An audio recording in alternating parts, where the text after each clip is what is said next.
Dentro de las tecnologías, uno de los elementos que se vio inmediatamente impactado por este nuevo proceso de revolución industrial fue el ámbito de la fabricación de ropas, el elemento textil, la lana, el lino. Habían muchos elementos que venían desde la India y esos elementos fueron transformados, ahora ya no por una persona como un proceso artesanal, sino que fueron transformados pero a través de un proceso industrial. En este sentido, por lo tanto, entonces, toda la industria de las sedas, la producción que venía, ¿no es cierto?, desde Asia, empezaron a ser incorporados en los denominados hiladores británicos. Esos hiladores británicos que en un primer momento no lograban producir, ¿no es cierto?, ahora empezaron a transformarse a través de este proceso de revolución industrial. Y por lo tanto el comercio aquí se hace muy fuerte, porque se empezaron a necesitar esas materias primas para esta producción industrial nueva que estaba ocurriendo en Inglaterra.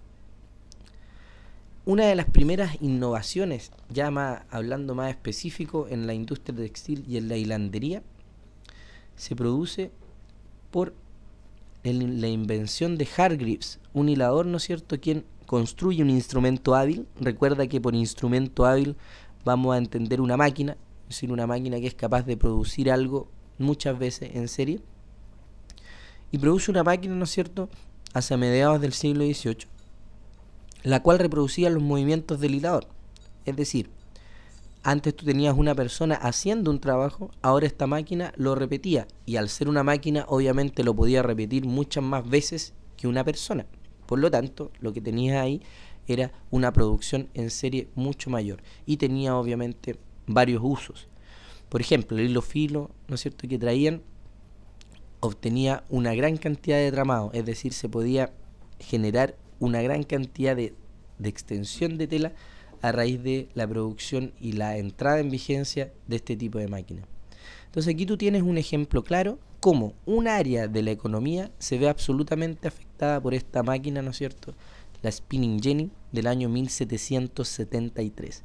Aquí estamos viendo cómo ya estamos viendo ejemplos en la práctica de cómo la revolución industrial está llegando a la vida misma, a la producción, en este caso, de ropa, la producción textil. Hay ciertos cambios en la agricultura también. Desde el siglo XVIII en adelante se producen una serie de transformaciones. Por ejemplo, el gasto que demandaba esta operación favoreció a los hacendados muy ricos. Dice el Parlamento inglés, durante el transcurso del siglo XVIII, que es el periodo en el cual se están dando todas estas transformaciones, permitió, ¿no es cierto?, cercar en el campo abierto. Es decir, a raíz de la existencia de nuevos materiales, se van haciendo campos, pero se van subdividiendo campos que antiguamente no lo estaban. Se empezó a realizar la rotación de cultivos. Pasamos del sistema anterior, que era de barbecho, es decir, nosotros teníamos antiguamente una tierra. Esa tierra durante una temporada la ocupábamos para tomates. Al otro año esa tierra quedaba en descanso, en barbecho, y ocupábamos otra tierra.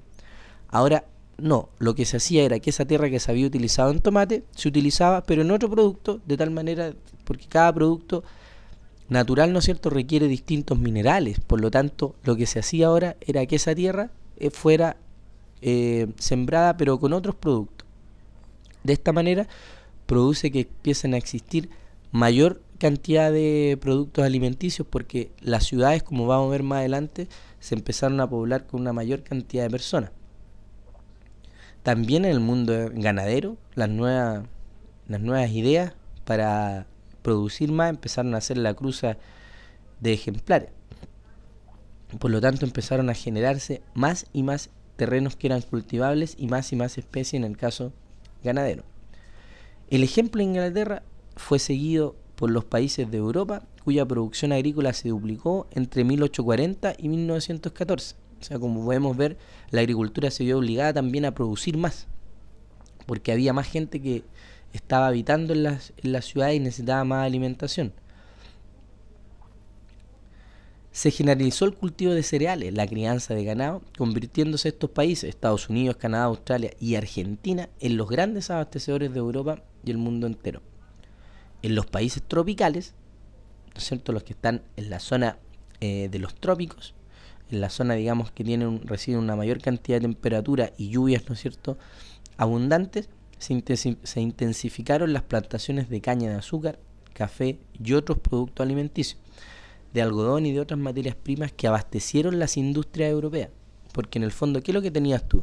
Si nosotros en esa época había un crecimiento industrial bastante elevado, también tuvo que la agricultura estar a la altura de ese crecimiento industrial y poder proveer a las ciudades que tenían una cantidad importante de trabajadores de alimentos y productos para su desarrollo industrial. Por lo tanto, la agricultura también se vio afectada y más adelante también van a empezar a incorporarse en la agricultura nuevas tecnologías. Aparece un arado, ¿no es cierto?, a lo cual reemplaza la acción que podía realizar el hombre, y mucho más adelante, ya por allá por el siglo XX, ya van a aparecer las primeras maquinarias como un tractor, por ejemplo. Y eso también fueron elementos de tecnologías nuevas que se incorporaban en el campo y que permitieron una producción mayor, junto con la rotación de cultivos, la cruza de ejemplares de ganadería, el desarrollo de todos los productos en la zona de los trópicos. Entonces la agricultura debió alimentar y financiar a todos los que estaban llegando a trabajar a las ciudades, porque también requerían, digamos, una alimentación necesaria.